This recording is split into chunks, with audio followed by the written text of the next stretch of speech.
Sunday night, we deliver in the morning. It's almost midnight. This is me editing. That's how I upload. And this guy over here, hi Pete. He came back here and meowed at the bed, looked up at the bed and looked at me as if to tell me it's time to go to bed. But I need to upload this tonight. Nowhere near done though.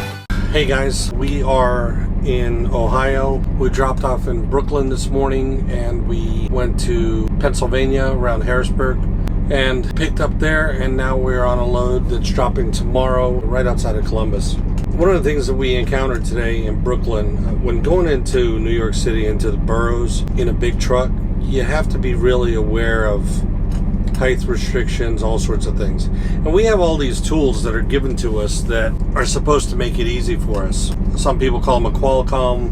FedEx calls it a C-Link. It is a computer in our truck that monitors our time, sends us messages, also has a navigation system built in with preferred route. It doesn't always work.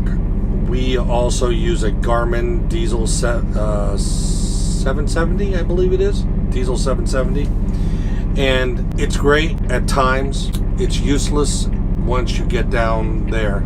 For those of you that don't know, our commercial navigation systems, we can put in the profile of our truck, the weight of the truck, the length of the truck, the height of the truck, all of these things, how much weight per axle, hazmat regulations, things like that, profiles. Problem is with the Garmin, when you get into,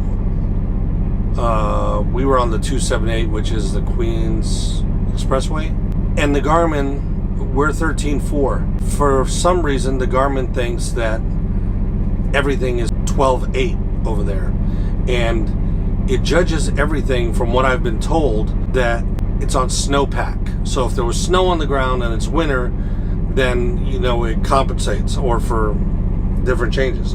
I know that it's wrong. We use three tools at once. We use the Diesel by Garmin, we use the C-Link or Qualcomm, and we also use Google Maps on our phone, which is a great tool because you can search and look and see on your phone and zoom in and see what you're in for once you get there, which is really important when you're driving in a very closely knit, condensed area like Brooklyn. We were coming west and she was supposed to take the exit, but the Garmin told her she couldn't because she couldn't turn left under the overpass, which she could. It was high enough. So I kind of coined a term today, and I told it to a couple of people, and they really liked it. And this term is that when you are in Manhattan or Queens or the Bronx or Brooklyn or Long Island, and you're around these tight-knit, condensed areas, you have to drive cautiously aggressive.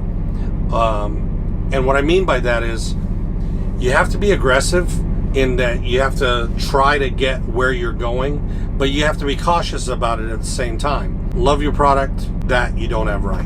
That being said, what do you expect in an area that's so densely populated, the streets are narrow enough for one car to go down, and the structures have been there for over 100 years? I mean, what are you going to do?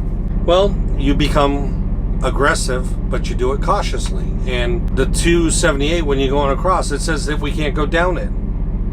But common sense, you see the other trucks, and thank you to all you drivers that are local drivers in the boroughs, because we watch you, and if you can do it, we know we can do it. And it sucks to be using other people as guinea pigs, but when you have a delivery to make, especially on the time constraints that FedEx puts on us, and we accept that, it's part of the gig.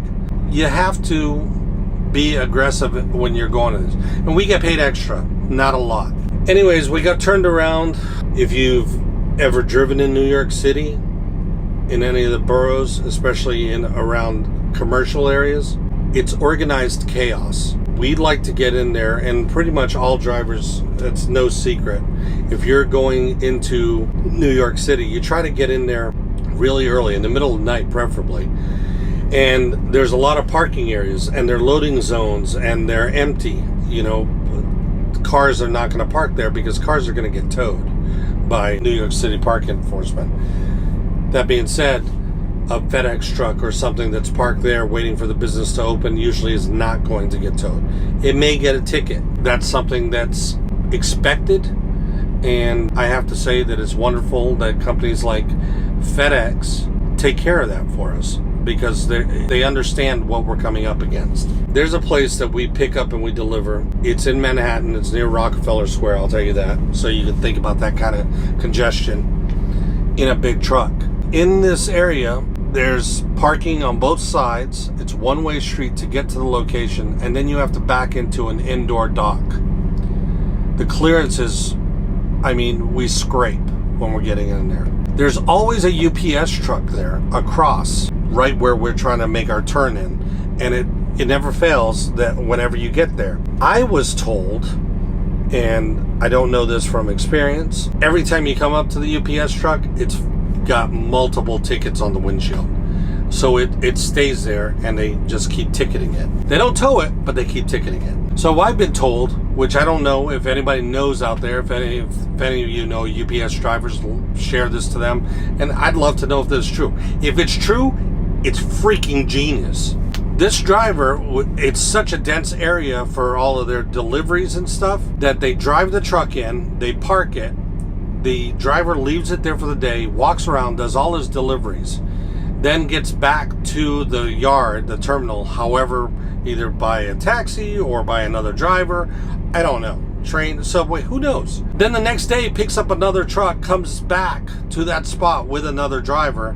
That driver picks up the empty truck, takes it back to the yard, and they take that spot again.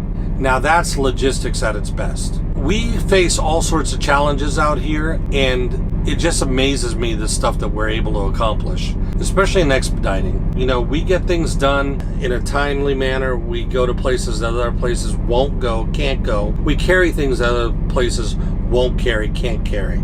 Yeah, that's just my thoughts about what's going on with our experience in Brooklyn. I did not get any footage today. I do have a time lapse that I did last year, and it was New York City fast. It kind of shows you what it takes to get in and get out, and in a really fast manner.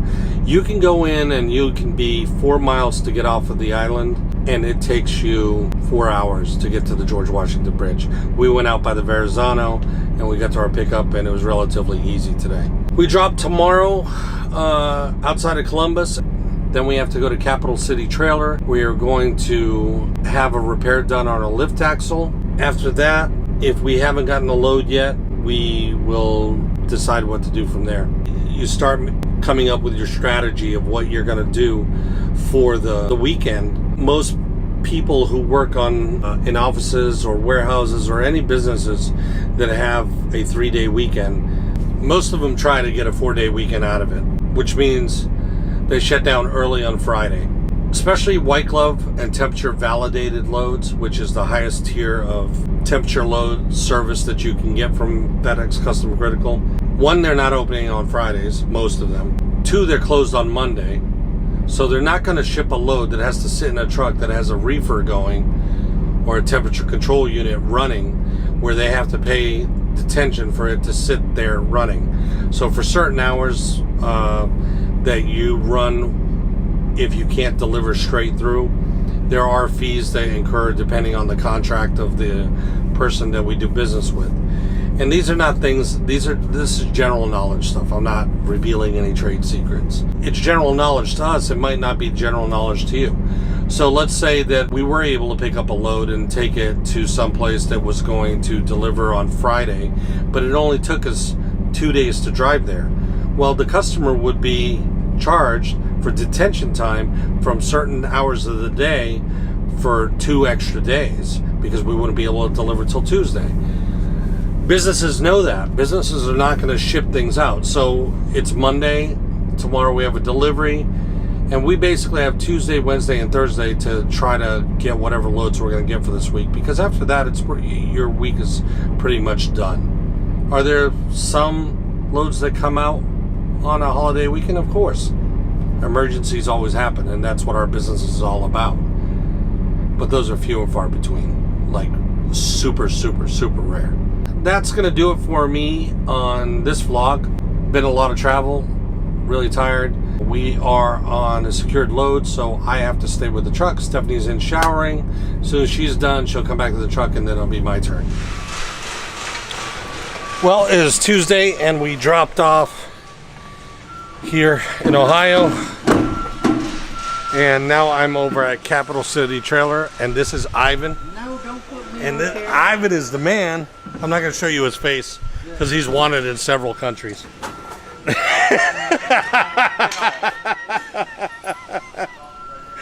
But Ivan's taking care of my axle. We're all good, and we're about to hit the road, and I got a load that I'm picking up in Louisville, and I'm going back to Florida. I'm praying that the load gods smile upon me and get me right out of Florida. If that doesn't happen, it's a good place to be stuck. I am in a time crunch. Whenever we start running a little bit late, we get nasty grams. Are you moving? Are you there yet? Are you on your way? Yes. And you talk to people, but they don't really communicate with each other. So it's kind of like figuring it out. But anyways, talk to you in a little bit.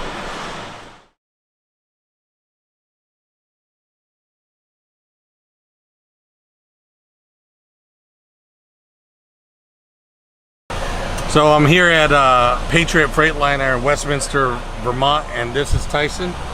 And he just fixed the truck, so he's my hero. Yep, ran over a tire. Guy had a blowout in front of me, ran over a tire, and it popped my airline off. So we came back here and we got it fixed. Anyways, gonna pay the bill, and then we're going to head to our next pickup. Oh, we're in Vermont. We were in Florida. Now we're in Vermont. Now we're going to North Carolina. It's a long week. Talk to you guys soon. If any of you are truckers out there, well, you've probably been to a shop somewhere, and you know how long it can take. Sometimes it's days before they can even look at it. I got here to Patriot Western Star, Freightliner Western Star in Westminster. I got here, they had my paperwork ready. Sandy, I think it took Sandy longer to put my paperwork in and to fix the truck. Thanks. Well, you told me it was going to be that way. This is true. And you still don't want to be on camera, huh? Not really. Okay, well, I'm not going to... I'm hiding from the government or something. Wonder if I'm an illegal alien. Wonder if I'm from Mars. With that red hair?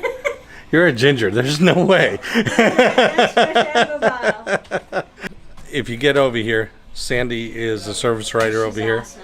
And she is awesome, and she really should be on camera, but she doesn't want to be, and I have to respect that. But she's gonna go and watch the YouTube channel and say hi. Am. So yeah, we got in here. They got great rates, great people, take good care of you. So if you're ever up in the Northeast and you need a good, reliable Freightliner Western Star shop, this is a place. Give them a call. All right, I'm gonna pay my bill.